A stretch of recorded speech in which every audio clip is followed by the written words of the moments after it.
Thanks for tuning in to the Drive On podcast, where we talk about issues affecting veterans after they get out of the military.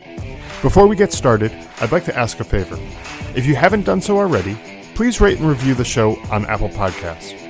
If you've already done that, thank you. These ratings help the show get discovered so it can reach a wider audience. And while you're there, click the subscribe button so that you get notified of new episodes as soon as they come out. If you don't use Apple Podcasts, you can visit driveonpodcast.com/subscribe to find other ways of subscribing, including our email list. I'm your host, Scott DeLuzio, and now, let's get on with the show. Hey everyone, today my guest is Ryan Britch. Ryan served with my brother in Afghanistan back in 2010 with the Vermont Army National Guard, and he currently works for the Iraq and Afghanistan Veterans of America. Ryan, it's great to get you on the show and to chat with you. Why don't you tell us a little bit about yourself, your background, and what you do with Iraq and Afghanistan Veterans of America? Yeah, and Scott, first, it's a pleasure to be on the show with you, and thanks for creating this podcast and sharing all these stories for fellow vets. So my name's Ryan Britch. I grew up in very rural Vermont and graduated high school in 2009. Joined the Vermont Army National Guard because I wanted adventure and grew up poor, wanted to go to college. So I thought it would be a great opportunity for some college money. I joined Alpha Company, 3rd of the 172nd, about 2 months before we were supposed to deploy to Afghanistan. I was assigned to be a saw gunner in 3rd Platoon, 1st Squad, Alpha Team. And your brother, Steve, was my team leader. So also in our Steve was Corey Teft. He was our RTO, and then our Grenadier, Jesse Garcia. Steve was a pretty unique leader, made a really conscious effort to share his knowledge with us and, to ensure that we were always safe, and from digging foxholes, eating chow, pulling 4 hours of guard duty out at the OP, or just joking around and playing basketball. Steve was always with us. So it was I'm always very thankful for the experience to be in Steve's team and for everything that he imparted on me. Yeah, that's awesome. Little background there, and that personal story too. We had spoken last week, and you told me a little bit about his impact on your life and everything, and I shared that with my parents over the weekend, and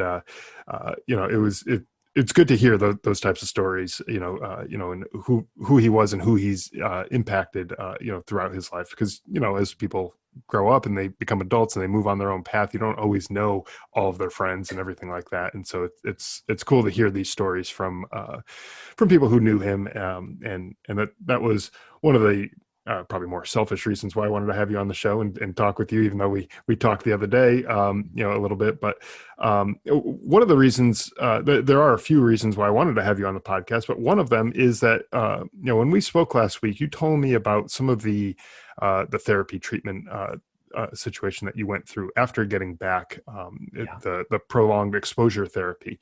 Would you mind going back a bit and telling us about what prompted you to start seeking this therapy? And then, we can kind of get into, what that's all about and everything. Yeah, sure.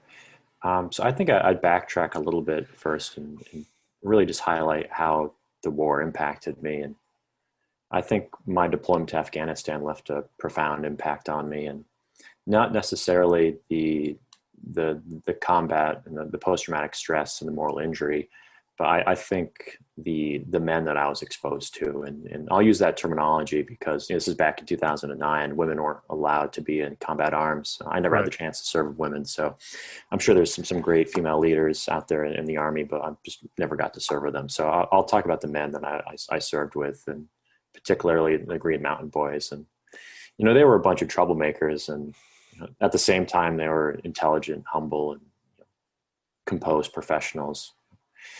Well-read, hard-drinking, skiers, outdoorsmen, adventurers, wholesome, mountain men. And, sometimes they were blasphemous and abrasive and would often resort to settling disagreements with their fists. We spent a lot of time drinking and getting into shenanigans, sometimes probably more than, time we spent honing our military skills. But, at the same time, they were men of virtue, and they left an unspeakable impact on my soul. And I don't think I ever felt more at home my entire life. But at the same time, I think that the love that we had for each other made the pain of losing a brother even more soul ripping. When I came home, I was pretty lost. I was very irritable, unsure where I thought life was going to take me, pretty angry and numb at losing Steve and Tristan. And I hope that the war would kind of become like everything else in my life, distant. And it took a really long time for me to come home.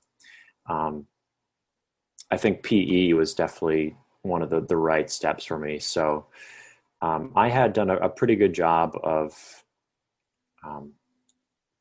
managing my adjustment issues after coming home from Afghanistan. And I felt like I had things really under control. It wasn't until I went to a New Year's Eve party in Burlington, 2018. So this is eight years after my deployment to Afghanistan. It was a great night. There was a live band.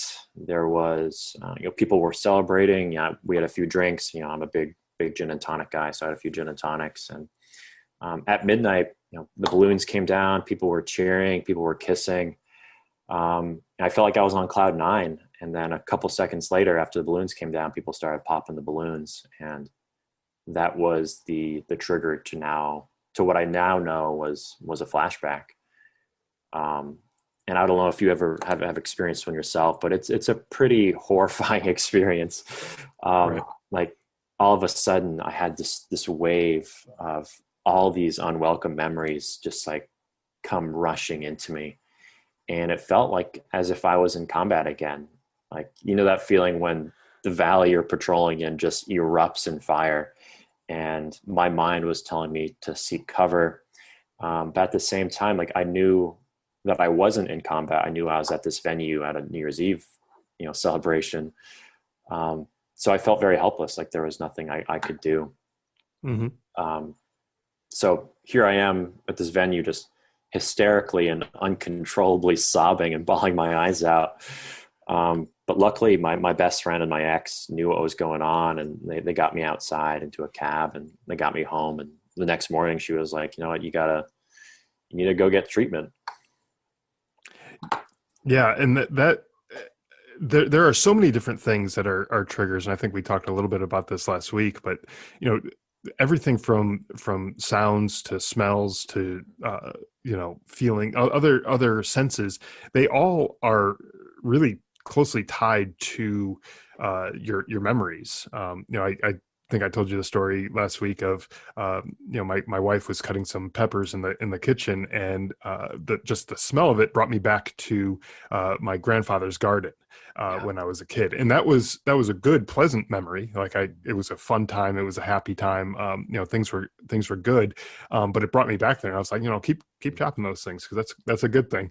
Yeah. That smell had a positive connotation associated with it, but there are things that smells, sounds, sights, things like that are definitely tied to those negative emotions. A firefight that you were in, or especially a firefight that was traumatic, where you've lost somebody, in that situation. That is tied to those memories as well. And when you start hearing sounds that remind you of that, it definitely could take you back. So at this point, you realize there are some issues going on, and that, and you start going. It was at the VA that you went for this treatment. Is that correct? Exactly. So yeah. Prolonged exposure is actually like the perfect treatment for what you're talking about now. Those unwanted memories that are coming up from a traumatic experience that you've had. And there are a lot of triggers and smells, as you highlighted, sounds. Other triggers, and prolonged exposure is one of the two evidence-based trauma-focused psychotherapies that VA offers in order to help veterans identify and fix the root cause of post-traumatic stress, which is those traumatic events. So I reached out to VA pretty much right. It was like either the day or the day after that had happened. It took a couple months. You got to do your intake, your assessment. You got to wait until there's a therapist who's available. Mm-hmm. Unfortunately, there's a huge staffing issue at VA, but it's there. It's an issue that that they're very well aware of, and we've got some legislation that we're trying to fix that staffing issue. But so I finally got set up with a mental health professional at VA. So I met with her, I think, about twice a week, doing 90-minute sessions. Did that for about 16 weeks. Depending on your schedule, how you have work or family obligations, they might ask you to come in once a week.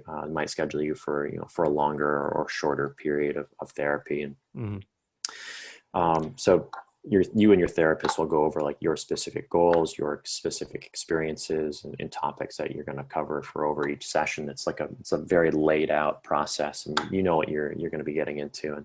And my therapist even gave me homework to take home. And prolonged exposure is definitely what I would classify as like high risk, high reward. There's a really high dropout rate because it's hard. You have to deal with all these repressed memories that you've had, from really traumatic experiences. And what is the process like? So I can tell based on, from our conversation, I know more about it, but for the people who might be listening and are not familiar with what prolonged exposure therapy is all about, what is that process like? Yeah. So there's two main aspects of prolonged exposure, and the first is what they call imaginals. So this is like a repeated retelling of your traumatic memory or numerous traumatic memories, as most of us combat vets have. And so that's the first person retelling of your trauma to your psychotherapist. And each session you could retell that trauma 10, 12, 15 times. And the focus is really spent on bringing the intimate details of these memories that you block out. Memories like what type of footwear, the dead insurgent had on, or what they looked like once, when you saw them. So like very intimate details. And there were things that I had completely forgotten, probably most that I had avoided or blocked out. But it was a really interesting experience, retelling the trauma that you experienced in such a detailed manner. And it's crazy, the memories that you block out and what that feels like when you retell them and they come back to you. Yeah. And your mind can do some crazy things too, by suppressing some of these memories. And I don't know, I'm not a doctor, and just for clarification for the people who are listening, neither are you. And so, what you're talking about here is from your own experience with this and your own personal background, not any medical or technical stuff that goes into this, outside of your own, experience. So I don't want listeners to, think that you're the subject matter expert on this, that you've created this therapy or, form of therapy or anything like that. It's you're talking from your experience, but yeah, your mind can certainly suppress lots of different things. And I don't know if it's for, self-defense kind of mechanism to protect you from, too much exposure to this bad stuff, or whatever the case may be. But, it certainly can affect how your mind works. And you can get 5 people who were exposed to the same situation, and you'll have 5 different people, 5 different ways that they tell you that the situation went down, because their memories just play different tricks on them. And it's kind of crazy when you see all that happening. But then you go through something like this, and some of those memories start coming back out. Yeah, go ahead. Oh, sorry. No, I couldn't agree more. And that's avoidance right there. That's one of the 5 symptoms of post-traumatic stress. I think you're right. It is a self-defense mechanism that our brains will block out those memories so that we can, it's our unhealthy way of trying to move on. Yeah. And, maybe, I'm sure it serves a purpose, if we were, doctors with a little more knowledge of the situation or whatever, that we knew what was going on with the brain. I'm sure there's a purpose that our brains are, conditioned to protect us, to get us through a situation. You're a good friend just, dies in front of you or something like that. Like, okay, brain has to do something to get you through that situation so that you don't become that next, casualty in that situation. So, so yeah, your brain, the brain does some crazy things. And I learned about this with my wife. This was a little over 2 years ago now. She started having some seizures, and first time ever, and that she was having this. And afterwards, after she got out of the hospital and everything, her brain just wasn't connecting right. Like, she was having trouble forming sentences and things like that. And just the way the brain works. And I know these are two separate things. One is a traumatic, experience that you had versus a trauma to the brain itself. But when your brain goes through trauma of any sort, it's not going to come out on the other end, functioning 100% the same way that it was before, probably. So, I couldn't agree more. And, I think that's one of the key aspects of prolonged exposure is, teaching your brain to gradually confront those situations rather than avoiding them. Because if you're just going to block them out, they're always going to be there. And unless you confront them and deal with them in a healthy way, that's the only way that you're going to move on from your trauma. Yeah. And so when you are going through this, you said in some cases you're being exposed to the thing that triggered this event, this trauma, many times over and over and over in the same, 60, 90-minute sessions or whatever they are. How soon after you started going through this, did you start noticing that these outside influences were not affecting you the same way that they did at that New Year's Eve party? Yeah. It was gradual, but it was very evident by the end of the 6 weeks. And sorry, I forgot to mention the other aspect of prolonged exposure, but that's the in vivo experiences. So the first part of PE is doing the imaginal, so that's retelling the traumatic memory. But then the in vivo exposures is when you gradually go out and confront whether it's the situations, the places, the things that are reminders to you of that trauma that you experienced. And so for me, that was, kids crying, balloons popping, fireworks, getting caught in traffic. So what they do is, for homework, they'll obviously start you out with a very, low risk assignment. So you'll go on YouTube and watch a video of kids crying for 5 to 10 minutes. And you do that for as long as it takes until you start to feel so stressed where you can't do it anymore. And then, the next week you'll maybe bump that up to like 15 minutes. And you keep pushing yourself out of your comfort zone. And so you might watch a YouTube video of balloons popping. And then maybe like the next week you go out and try to pop some balloons yourself, or, go, watch some YouTube videos of fireworks, and then go out on July 4th and see them in person. Mm-hmm. And, these were really intimidating things for me. I couldn't even be around my niece and my nephew growing up, because when they cried or even when they played, it reminded me of seeing, dead and dying kids in Afghanistan. And it was such a weight off my chest going through this program. It was a life-altering experience.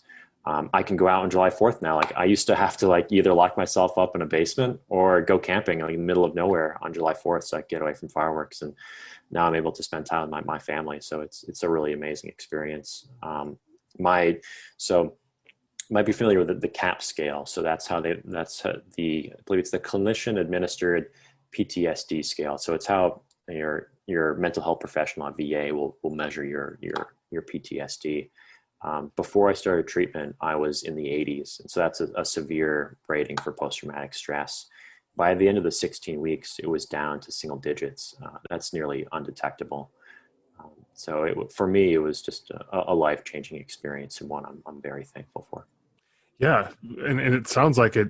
In your case, anyways, it worked wonders. From going to where you had to lock yourself away on the 4th of July to being able to go out and experience it, and the fireworks and all the other things. And I'm sure that the same type of thing would happen for people who have trouble with being in crowds, or other things like that. Where they can slowly and gradually work their way to getting more and more comfortable with being around other people, being in crowds and whatever. So there's lots of issues that come to mind when I'm thinking of like how this type of therapy and this exposure to these stressors would help. And it seems to me like just hearing your story that it will really work wonders, for lots of people. But like you said, it's not easy. It's not a simple thing to do. And so we do need to be careful about this and do it, under, some sort of supervision with mental health professionals, and not just have people go out on YouTube and start, watching videos of balloons popping and, guns being fired off and all this other stuff, because that might send them down the wrong path, and we don't want to do that. So definitely, go to the VA, check out, other mental health, options that are out there, and work with them, work closely with somebody to do it the right way, so that you're not leading yourself down the wrong path and unnecessarily torturing yourself with that type of thing. So, no, you're spot on. I think you mentioned this earlier, that it's not a one size fits all approach. And so while PE, worked wonders for me and really changed my life, it might not work for everybody. Everybody has different traumas and different experiences and different things that'll work for them. So there's a variety of different treatments and therapies that are out there. If you want to go use an alternative therapy, it's all the power to you. In my experience, I really loved my VA psychologist. She was wonderful. Very culturally competent. She knew everything there was about military and veteran culture. She's been doing this for years, very trained and professional, and I'm very thankful for the experience. Yeah, that's great. Now, we also talked last week when we were on the phone chatting with each other, that you told me about how after getting back from Afghanistan, getting out of the army and everything, you kind of felt like you needed a sense of purpose, and you had kind of that little hole. And I think a lot of people who are recently separated from the military, they kind of feel like they're missing something, missing that sense of purpose. And so you ended up with the Peace Corps, which took you to Africa, took you all over the place there, and so what take a step back and talk a little bit about what prompted you to get involved with the Peace Corps and what you ended up doing with that. Yeah, so coming home from Afghanistan, I joined for the GI Bill, so I wanted to go to college. So I applied to UVM, got in I think the year after we got home. It was a pretty rough start, and I had a lot of adjustment issues. I don't think I slept for 2 years, 2.0 average. So I was getting straight C's. It was a pretty rough experience. And on a whim, I just started volunteering with this alternative education program called Youth Build, for high school dropouts, young adults who've had minor run-ins with the law. And so what they do is they spend half their time in the classroom doing, the basic reading, writing, and math skills they need for, their high school diploma or GED. And then they spend their other half of the time on construction sites getting a certificate. And so I spent a year with these students, mentoring them on construction sites in the classroom. And then every other Friday we go on a volunteer service project. And I think working with these students, I got to see that a lot of them were just dealt a bad hand. They had bad childhoods. A lot of them had post-traumatic stress too, from having messed up parents and messed up childhoods and really bad experiences. And so I got to see like the positive impacts of my relationships with these students. And I think volunteering with that organization really helped change my life around. I started sleeping. My stress disappeared. I brought my GPA up to a 4.0. And I think it was that experience that had reinstilled my sense of purpose and sense of belonging again. And one of the things that had led me to the Peace Corps. Yeah, and I think you touched on a couple points there that are worth mentioning. One is that sometimes when we hear PTSD and we just instantly think military, people who were deployed in a combat zone and whatever, those are the only people who can have PTSD, and that's not necessarily true. You can be in a car accident, you can grow up with abusive parents, or you could all sorts of things. Sexual assault, all types of things that go on could create PTSD. It is exactly in the name. It's post-traumatic stress, and after a trauma of any sort, you can come up with this type of stress, and so I think that's important to point out too, so that we don't have that stigma just attached to military service members, veterans, and things like that. And then, the other thing too that you're talking about is that sense of purpose, and how that helped kind of reduce some of your stress and reduce the issues that you were having and that you were working through, and how volunteering for this organization helped you out to get through some of those issues. And I think that's something that I think is not valued enough these days, is the volunteer service. Like when you started volunteering, that you didn't necessarily, I don't think you, based on what you said anyways, I don't think you were necessarily seeking out a way to reduce the stress. You were just doing it because it was a thing that you wanted to do. But as a result, it helped you with some of the issues that you're going through, your sleep and your stress and other issues. So you ended up getting into the Peace Corps. What brought you specifically to the Peace Corps? Yeah.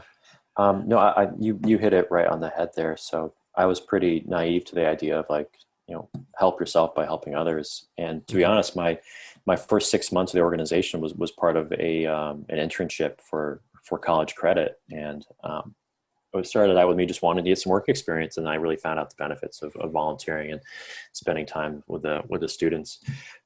So with Peace Corps, I was looking to continue serving and wanted that sense of purpose. So I had studied French in college, and I was supposed to go to Cameroon, but in 2015 Boko Haram was becoming active, and they canceled the program in Cameroon and said, well, we have a spot open for you in Swaziland. And I was like, I don't even know where that is, but sure. Yeah. So the big issue in Swaziland is HIV and gender-based violence, and the highest rate of HIV in the entire world, especially among young and pregnant women. There's a really unhealthy culture of rape and gender-based violence there, and women are really encouraged to stay at home, to cook, to clean, and are very dependent on men. And so there's a huge culture of relying on, they call them sugar daddies. And often the men have multiple concurrent partners. There's a lot of abuse going on, some interesting power dynamics. And so HIV is just run rampant. And very similar to Youth Build, these kids didn't have good mentors. And unfortunately, HIV, before PEPFAR, which was a program from George Bush, and the introduction of antiretroviral therapy, a lot of the older generation died off in Swaziland from HIV and AIDS. And so a lot of these young kids didn't have role models to look up to. And so I was working for a male mentoring project there called Gwaka and Votsa, which just in the local dialect means to build a man. Really awesome organization. Taking young men, giving them a positive third space. So that's away from school and away from work, where they can come and be themselves, be in a healthy environment, away from any potential abuse that's going on at home, being away from a drunk uncle. giving them a space where they can learn what it really means to be a man, how to interact with a significant other, taught them business skills, life skills. Also really encouraged condom awareness and male circumcision, which reduces the transmission of HIV up to 40%. So an amazing program.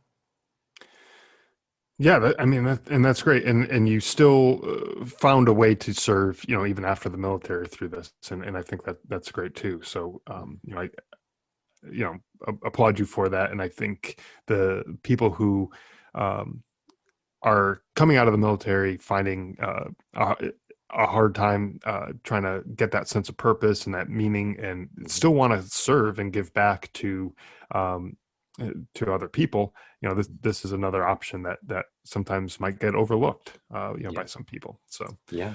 But no, it was an amazing experience. I spent 2.5 years just living in rural Africa in a cinder block shack, and sometimes it was pretty rough. Not having water, electricity. I had to wash all my clothes by hand, so it was an interesting experience. But one memory I'm very thankful for. I met this Afrikaans farmer named Jacob, and Jacob was actually the COO of this local company that ran sugarcane, safari, retail operations throughout South Africa and in Swaziland. And Jacob was a former colonel in the South African Defense Force during apartheid, and he fought in the Angolan Bush War. So we definitely bonded over being former soldiers turned farmers. Right. So Jacob, he's a pretty jolly guy. He's got a big Santa Claus belly and a pretty ruddy complexion from spending so many years in the African sun. And we built a really close friendship. And South Africans, they love to host. And I honestly can't quite describe the feeling of a hot shower, freshly brewed cup of coffee, and a proper meal after spending months in the bush. So he was a great host. But I remember one night after polishing off a couple of bottles of red wine, Jacob asked me into his study. And there on his bookshelf were some pictures of him and his buddies on APCs in Angola. He spent a decade fighting there. He showed me some framed medals he had for valor, and it was a really personal moment for him. And I don't think he had many fellow veterans to share that with, being a farmer in South Africa. And I looked into his eyes, and it was clear that he was in a lot of pain, and he started to cry, and we hugged, and it made me think that, Jacob's war was 40 years ago. He was in Angola back in the 80s. And I think then that's when it clicked for me that the war is going to be with me for the rest of my life. But it's not going to prevent me from achieving what I want. Jacob, he was able to get advanced degrees in business and soil science. He married the love of his life. He has a beautiful family. And yeah, the war might be with me for the rest of my life, but it doesn't mean that I'm not going to be able to have a long, happy, and meaningful life. And I think I spent a lot of years trying to become that person I was before the war. But I don't think that you can ever really heal from the war. I mean, you're not going to be the same person you were before. I think you gotta come to terms with the person you've become now, and try your damnedest to carry on and live a happy and long and meaningful life. Well said. I think that's 100% true. And I would suspect maybe that some of the issues that people are having are trying to get back to that person that they once were before the traumas of war took place, and they're swimming upstream. It's an uphill battle, and it's not an easy thing to do to get back there, and in some cases it may not be possible, nor should it be. I don't think. We all have had experiences throughout our life, good and bad, that shape who we are, and we just sort of have to accept the fact that this is who we are, and try to make the best of it. Don't get down on ourselves. Don't blame people for what we are, what we've become. Try to make the best of the situation that we've the hand that we've been dealt, if you will, the situation that we find ourselves in, make our future, brighter by learning and growing from these experiences. Um, we don't all learn from good experiences. We learn from bad experiences too. And we grow and become better people because of it, depending on what we do with those lessons that we learned, or if we learn anything from them at all. Um, so, Yeah. so you definitely said that well. I think you're describing post-traumatic growth, the idea that you can come out of a traumatic experience, and once the dust and ash settles, be a better person because of the suffering you went through. I think people, often they'll be more spiritual, they'll be more connected with the deeper meaning of life. They're going to have a greater appreciation for life, and you're not really going to sweat the small things. So I think that it is very possible to become a better person, a more developed person after traumatic experiences. Yeah. And I think you just need to let that growth happen. And instead of fighting to get back to who you were, you have to allow that growth to happen and see the positives from the situation. I lost a brother, and that was a pretty traumatic experience to me. And I've talked about this a little bit before on the podcast, but shortly after finding out that Stephen had died, probably within a half hour or so, our unit started getting attacked from insurgents that were in the area, and I had a squad to lead. I had to go and take care of them, make sure they had everything that they needed, that they were positioned where they needed to be, all the things that a squad leader does.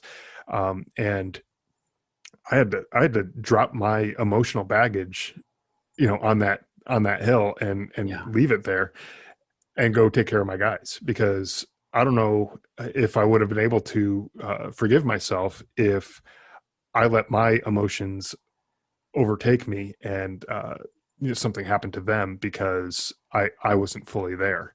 And so I very quickly had to move on from that negative emotions that I was having. Not to say that I didn't still have them, but I had to push through the cloud that was there, that was hanging over me, and see the situation for what it was. And I had to get clear on things real quick. I'm sure it wasn't an easy thing to do. No, it was probably one of the harder things I've ever had to do, but that moment changed me forever. That from the time that I found out that he was killed to the time that I got off that mountain, I remember details from that day like they were yesterday. So we're talking about how our mind and our memory, do crazy things. One person can have a traumatic experience and completely forget certain things of it, and then someone else who over 10 years later still has very vivid memories of that experience. It's really crazy how the mind works. It's an interesting thing, actually. So, okay, switching gears a bit. One of the other reasons I wanted to have you on the show was to talk about what you do with the Iraq and Afghanistan Veterans of America. And when we spoke last week, you told me about some of the legislation that you were working on getting pushed through and how people can get involved with the various legislation that's being proposed, now and in the future.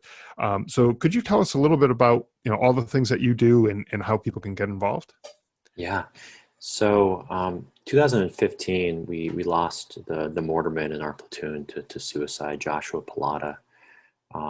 And a good buddy of ours, Wes Black, was diagnosed with very aggressive cancer. And I wanted to go down to DC and advocate on behalf of the men and women that I served with. And I was really lucky to found this great job working for IAVA. So my official title is Government Affairs Associate.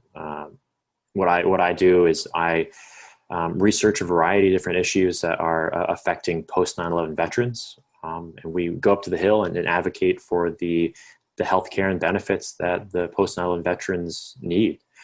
So IAVA, we're the largest post 9/11 veteran service organization, got 425,000 members across the country. We're usually more of an online-based organization, but we do have 2 in-person advocacy events every year. We call them our Storm the Hills. So every spring and every fall, we'll bring in members from across the country. We'll spend about a day giving them advocacy skills, then we'll take them up to the Hill. They'll meet with their elected officials and talk about the issues that are most relevant and the issues that they're really passionate about. It's always an amazing experience. I think it's pretty powerful to be able to take a personal story that you have and go up to the Hill. I mean, not many people can say that they've gone to lobby their congressman or their senator about an issue that is so important to them.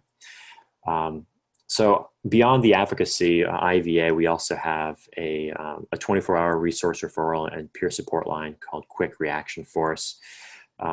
So if you're a veteran in need of housing, you want to be connected to benefits, or if you're just looking for a peer to talk to, it's a great resource to reach out to.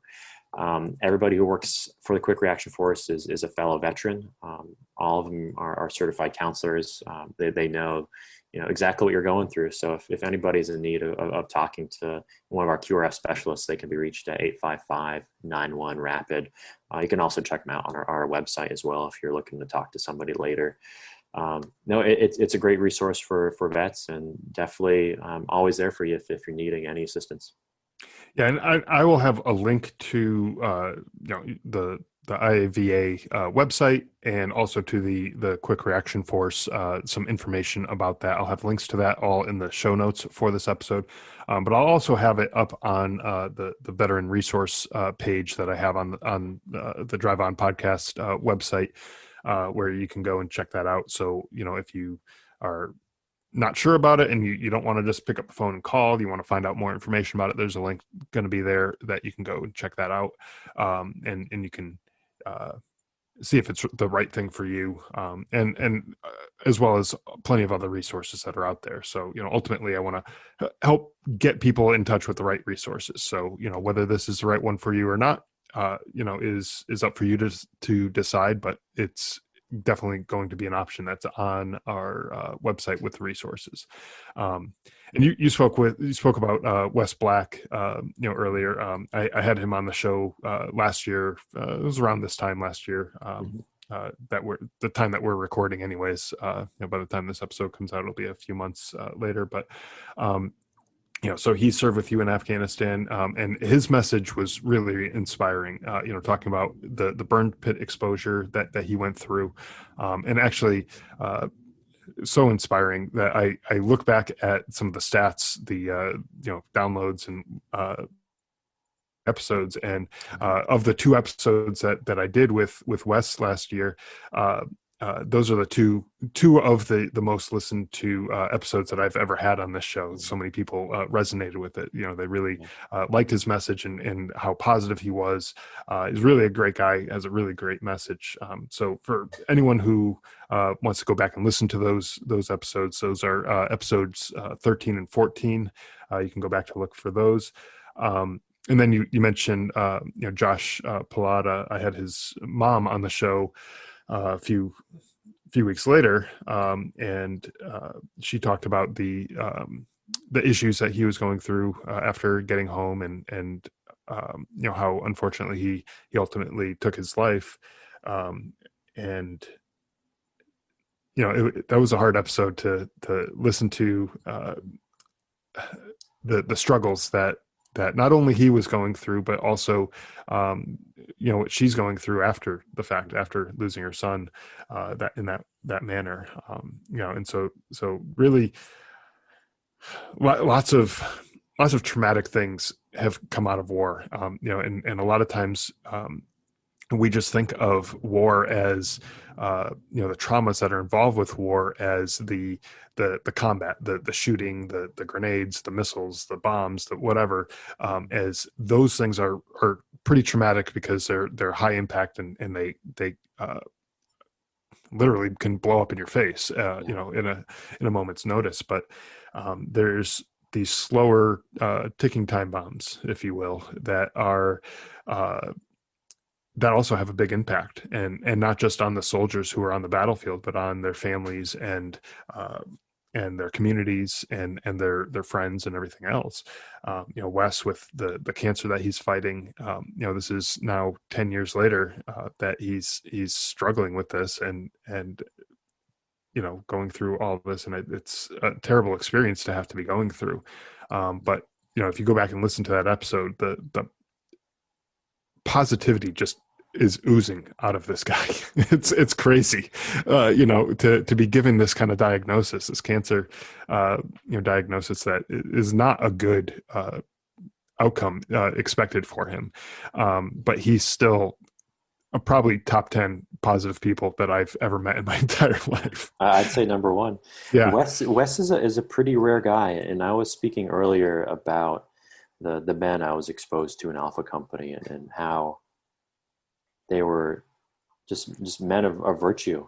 And it was very, very rare to meet somebody like Wes. His positivity is infectious. And he will always be positive no matter if we're pinned down by the Mujahideen in Afghanistan, or if he's battling, stage 4 colon, lymph node, and lung cancer. He's a really, really rare character. And I'm very thankful that he's in my life. Yeah, absolutely. I think everyone who he has met and interacted with is better off for knowing him. I know after speaking with him last year on the podcast, some of the things that he was talking about, I just changed my perspective on things, changed my perspective on life. And I feel like I'm a better person for just having that 2-hour conversation with him, that we broke out into a couple episodes here. But, just getting the opportunity to speak with him, was a blessing. And then, the flip side to that is it almost is like two sides to a coin, where there are people who experience the same deployment, same situations. A lot of them, obviously, each individual has different experiences, but where two people can take two different paths. Someone like Wes is a fighter, and it's a positive, upbeat kind of guy, and that's just who he is, and that's great. Then on the other hand, there's someone else who wound up going down a much different, darker road, and you never really can tell what way people are going to go with that type of stuff. And I think that's human nature. We all deal with things differently, and you also have to factor in your childhood experiences, what adverse things happened to you before you even joined the military. Sure. And also, like, veterans aren't a monolith. We all deal with things in a different way, and I think that's kind of leads into our suicide prevention efforts. IAVA is championing. So this has been one of our top priorities since we passed the Clay Hunt Act years ago. And so every year, IAVA, we do an annual survey where we poll our members on a variety of different issues. So everything from the GI Bill, experiences using VA healthcare, the VA home loan, and we always ask about suicidal ideation. And it's unfortunately a statistic that continues to grow year after year. And I believe it's 44% of our members report personally having suicidal ideation since leaving the military, and that's a 13% increase in just the last 6 years. Mm-hmm. And shockingly, 2 out of 3 of our members report personally knowing a veteran that they served with who has died by suicide. And this is a statistic that continues to grow year after year. Yeah. And so it's very clear that we need a different approach.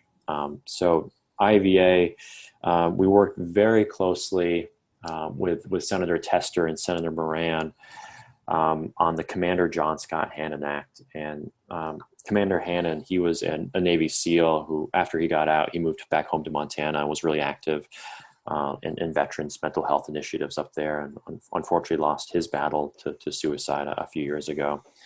So this legislation is named after him.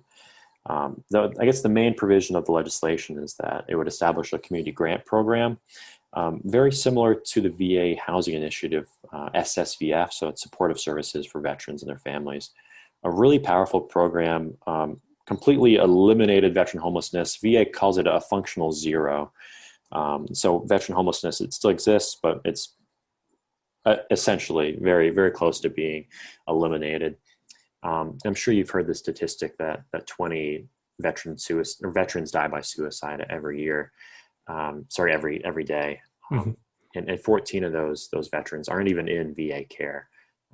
And so we have to find a way to address those 14 out of the 20 that aren't even getting VA care. So this grant program would address the veterans living in the local communities, these community-based nonprofits who interact with these veterans on a daily basis would be able to, get them the services that they need if they don't want to, go to VA for whatever issue that they have. But it's beyond just the community grants. So there's additional funding for camp therapies. Those are alternative therapies like yoga, acupuncture, Reiki therapy, nutritional counseling. Also some additional staffing plans help fix the shortage of VA mental health professionals. I think if a clinic is short a couple psychologists, they're going to be overworked and not providing the best possible care Right. that our veterans deserve. So this legislation recently passed the Senate. The House Veterans Affairs Committee just had a hearing on it yesterday. We're pretty hopeful that this legislation is going to be passing in this Congress before the end of the year. So we'll definitely keep you updated on any of the happenings. Yeah, and this episode won't be coming out for a few weeks. So we're recording. It's actually September 11th today that when we're recording. This episode won't be coming out until sometime closer to Thanksgiving time period. So end of November. So definitely keep me posted, and I'll put something in the show notes if there's any positive changes that come out from this. If they put this into if they pass this in the House, that would be great too.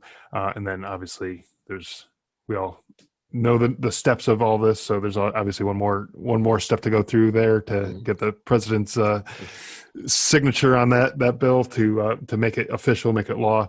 But once when all that happens, assuming it does, I don't want to jinx it by saying anything here, but let me know, and I'll update this episode of the show notes and everything to let people know that's another thing that's out there for them to be able to help out. So wow, we covered quite a bit today. We talked about the prolonged exposure therapy. We talked about finding a sense of purpose through the Peace Corps, your role now with the Iraq and Afghanistan Veterans of America, and a little bit of reminiscing on some old friends and things like that too. So we touched on quite a bit today, and it's been a pleasure having you on this show, speaking with you. I really appreciate you joining me. But before we wrap up, is there any place that people can go to find out more about how to get involved with some of these legislative initiatives that you guys have going on, where they can maybe, I think you said there's a place that they can go to, write their senators or their congressmen and things like that? Yeah, Scott, that's a great question. And we actually have a web page you can reach at iva.org/take action. And I'd happily provide you with a link so you can include it in your podcast notes. So veterans, their families, veteran supporters can go to our website, access our Take Action page. We actually have pre-written emails to your elected officials, whether that's your congressman or your senator, on a variety of different issues. So that's our legislation on burn pits and airborne toxins, combating suicide, ensuring that women veterans get the same healthcare that male veterans do, education benefits, empowering veterans who want to use medicinal cannabis. So yeah, I'll definitely include that link in the podcast notes, and definitely, if you're interested in getting involved with IVA's legislation, definitely visit our website and you can take action. And these pre-written emails are a great resource, and would love to have your support on all of our priorities. Great. And again, all of these things that we talked about, I'm going to have links in the show notes, including the different legislation that we talked about. I'll try to have links to all that so you can read up on it, educate yourself, see if that's something that you want to get involved with, and do more to help push these things through. I'll put all that information in there. So again, really has been a pleasure speaking with you, Ryan, and I really appreciate you taking the time to share your personal story. I know sometimes that's not the easiest thing to do, but that's it certainly is beneficial to a lot of people. So I really do appreciate that, and thank you for everything that you do. Really appreciate it. Scott, it's been a pleasure. I really appreciate the opportunity. Before we wrap this episode up, Ryan had shared with me after we stopped recording a story about my brother and his time in Ramadi during his first deployment. And the story was a really good story, and it tells a story of the harsh realities of war. And I wanted to share that with you. I know we kind of wrapped up the episode already, but it was such a good story that I kind of want to cut it in here at the end, so that you can hear the story and some of the realities of the things that go on with the people who are on the ground fighting the war. It's a really good story, like I said. Hopefully you'll take a second to listen to it. Not a long story, but it's really a good and powerful story. So hopefully you take a second to listen and get something out of it. So I forget when exactly it was during our deployment. I think early in the deployment, so probably like March, April timeframe. So we were on our COP in Afghanistan, and I think we were in the showers. I noticed that Steve had the face of a woman with a shroud tattooed on his shoulder. I was curious, so I asked him about it, and he told me the story when he was in Ramadi. It was 2005, 2006, and he was driving his Humvee, out on patrol, and this female civilian just ran out in front of his vehicle, waving her arms at him, and she stopped their patrol and warned them about an IED, a roadside bomb that was, buried up in the road ahead. And essentially, the woman had saved his life, probably the lives of everybody in his vehicle, or the lives of everybody in the vehicle in his patrol. And I think Steve and the entire platoon were pretty thankful of this woman, warning them. And so they went back later that week, and tragically they found that the woman and her entire family was beheaded. So he told me that's was the reason behind the tattoo. He had her image permanently memorialized on his back to highlight her sacrifice, her life for his. And probably one of the most profound stories I had ever heard from Steve. Just that he wanted to highlight permanently what this woman who didn't even know him, wasn't even his same religion or nationality, she gave up everything to save his life. Yeah, not just her life, but it was, from what I understand, the whole family. Her whole family paid the price for her decision to save these people who she didn't even know. And that's you're right. It is a very powerful story, and it does tell some of the horrors of war, and having that type of experience and seeing. I can only imagine what it felt like to see this family just slaughtered for helping these Americans. Gosh, yeah, and yeah, I don't even know. It's just a terrible situation. But I really do appreciate you sharing that story. It's a difficult story, and I think it's good for people to hear, what goes on over there, because I mean, there's a saying, war is hell, but it really is. It's not a fun and happy time. So Yeah. in this And story. I don't know where I'd be if I didn't have guys like Steve watching out for me. And, our entire deployment, Steve watched very closely over me and the other guys. And I'll never forget in June, our platoon, we had just dismounted from our trucks. And, pretty close after dismounting, we heard, the whips and the cracks of bullets flying by us. And almost instinctively, Steve had grabbed me and he pulled me behind cover to our MRAP, and he just looked at me and he said, "Don't you fucking move." And he was always looking out for us, and I think the safety of his men was always more important than his own. And it's rare to find leaders like that. Somebody will give everything for you. So very, very thankful for my short experience with Steve.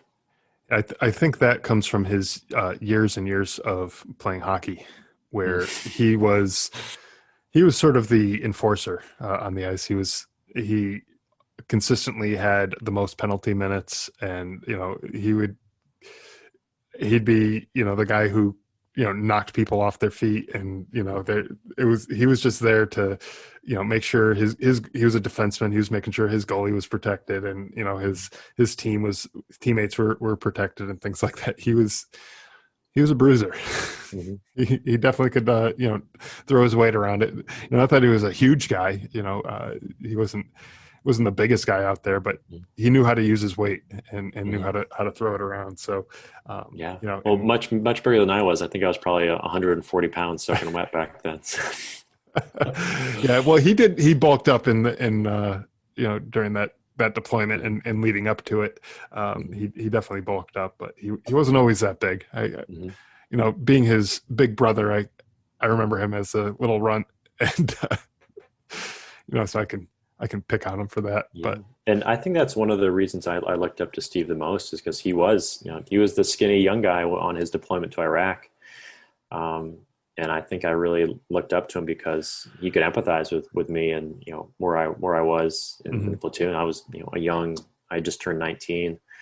So a young, private first class. And I think he looked out for me and stood up for me because, he was in my shoes. And so it was really nice, refreshing to have a leader like that. Yeah. And he had that tough side where he could definitely be a bruiser, and he could definitely throw his weight around, and he can take care of people when he needed to. But he also had a lighter side too, where he could make you laugh no matter how bad you were feeling.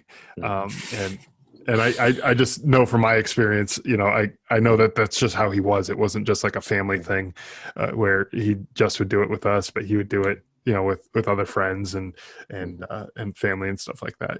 We'd be sitting around talking about something mundane and boring to him or whatever, and he would just completely fall on the floor and pretend like he passed out sleeping.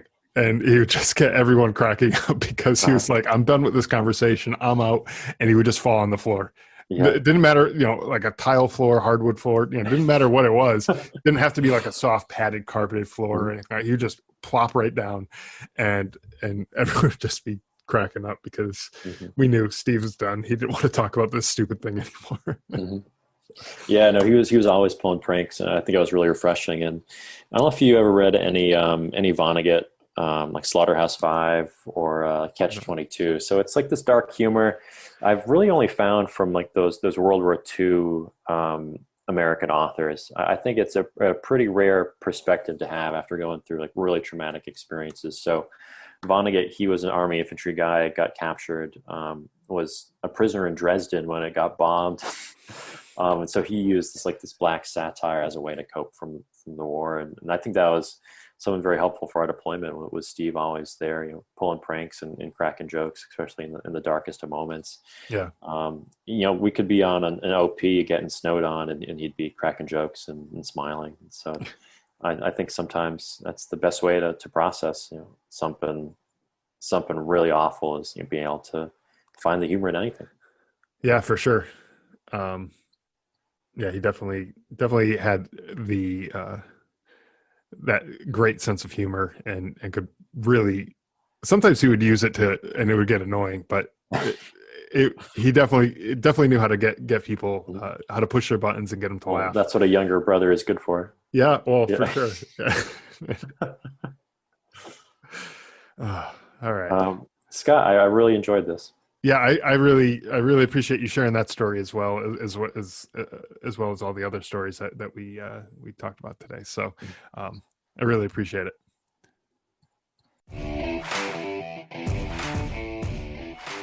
Thanks for listening to the Drive On Podcast. If you want to check out more episodes or learn more about the show, you can visit our website, driveonpodcast.com, or on Facebook, Twitter, and Instagram at Drive On Podcast.